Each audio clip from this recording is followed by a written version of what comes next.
नमस्ते दोस्तों, आपका स्वागत है हमारे कहानी और स्टोरी चैनल पर। यहाँ हर रोज होती है एक नई कहानी, तो तैयार हो जाइए क्योंकि हम आपको सुनाने वाले हैं आंध्र प्रदेश में घटित अंधविश्वास पर आधारित एक कहानी। तो आपका स्वागत है।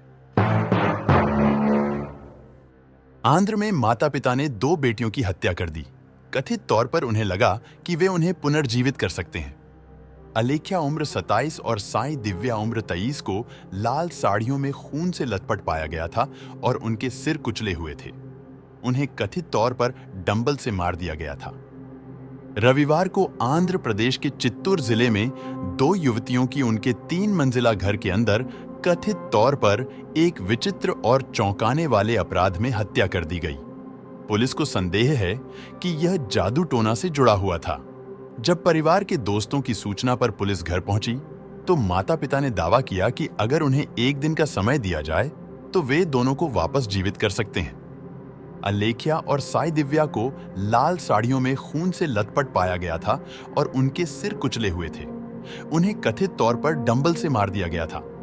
ऐसा प्रतीत होता है कि परिवार ने रविवार शाम को हत्याओं से पहले एक अनुष्ठान में भाग लिया था।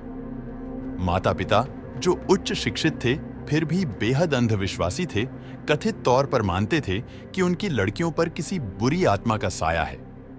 पड़ोसियों ने कहा कि लड़कियों को विस्तृत अनुष्ठानों के हिस्से के रूप में घर का चक्कर लगाने के लिए कहा गया था। पुलिस अधिकारी रवि मनोहर चारी ने एनडीटीवी को बताया, अपराध स्थल से पता चलता है कि कुछ अनुष्ठान किए गए थे। महिलाएं लाल साड़ी पहने हुए थीं और माता पिता अत्यधिक भ्रमित लग रहे थे। घर में केवल 4 लोग थे, पति, पत्नी और उनकी 2 बेटियां। यहां सीसीटीवी कैमरे हैं, इसलिए हम इसका विश्लेषण करेंगे। वे जो कह रहे हैं वे आध्यात्मिक रूप से दूसरे क्षेत्र में चले गए। उन्होंने हमसे कहा, दे दो 1 दिन का समय, हम उन्हें वापस जीवित कर देंगे। नायडू मदनपल्ले में सरकारी गर्ल्स डिग्री कॉलेज में रसायन विज्ञान के प्रोफेसर और उप प्रिंसिपल हैं, जबकि पद्मजा खुद को एक स्वर्ण पदक विजेता गणित में स्नातकोत्तर के रूप में पहचानती हैं, जो एक आईआईटी कोचिंग संस्थान में काम कर रही थी। आलेख्य भोपाल के भारतीय वन प्रबंधन संस्थान में काम करते थे और हाल ही में उन्होंने सिविल सेवा परीक्षा की तैयारी के लिए इस्तीफा दे दिया था।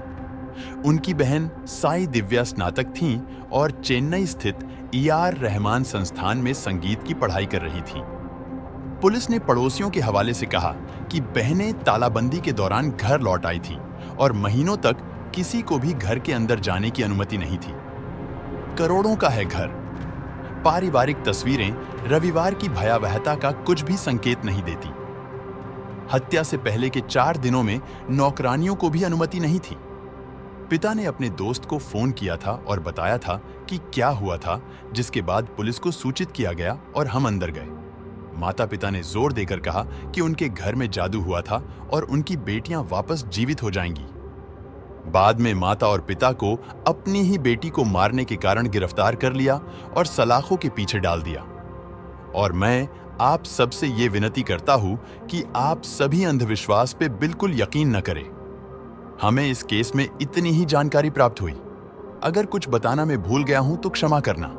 अगर आपको हमारी वीडियो पसंद आए तो हमारे चैनल कहानी और स्टोरी को सब्सक्राइब कीजिए। जय हिंद, जय भारत।